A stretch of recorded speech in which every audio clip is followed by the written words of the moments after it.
இன்று ஏசப்பா நம்மோடு என்ன பேசுறார் என்று நாம் பார்க்க போகிறோம்.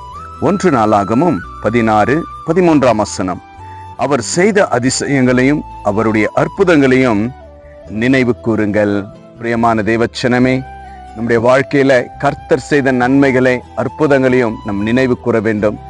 ஒவ்வொரு நிமிஷமும் ஆண்டவர் செய்த நன்மைகள் எவ்வளவு நமக்கு செய்திருக்கிறார். அநேக தடவை நம்ம ஆபத்திலும் வேதனையிலும் துன்பத்தில இருக்கும் பொழுது, எத்தனை பிரச்சனைகளில் இருக்கும் பொழுது, உயிருக்கு போராடி கொண்டிருக்கிற வேலையில அநேக சூழ்நிலையில கர்த்தர் நம்மளை ஆசீர்வதித்து பாதுகாத்து அநேக தேவைகளை நமக்கு சந்தித்து அற்புதத்தை செய்திருக்கிறார்.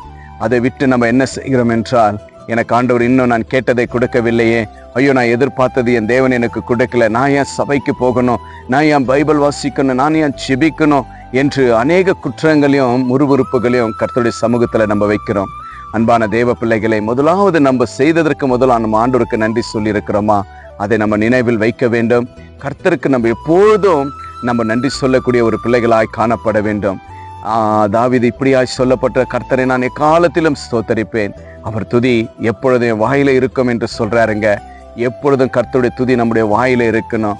அவரை போற்றணும். அவர் செய்த சகலவற்றுக்கும் நம்ம நன்றி சொல்லி நினைவு கூர்ந்து கர்த்தரை இன்னும் அதிகமாக ஆராதித்து அவருக்கு நன்றி சொல்லும் பொழுது நம்முடைய வாழ்க்கையில இன்னும் நம்முடைய தேவைகள் என்ன, நம்முடைய பேலன்ஸ் என்ன, நம்மளுக்கு எது பெண்டிங்கா இருக்கு, எல்லாவற்றையும் கர்த்தர் நமக்கு கொடுக்கிற தேவனாய் காணப்படுகிறார்.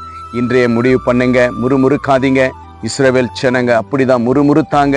நாங்க அங்கே எகிப்துல இருந்தா நல்லா இருந்தோம் அப்படி என்றும் முறுமுறுத்தாங்க.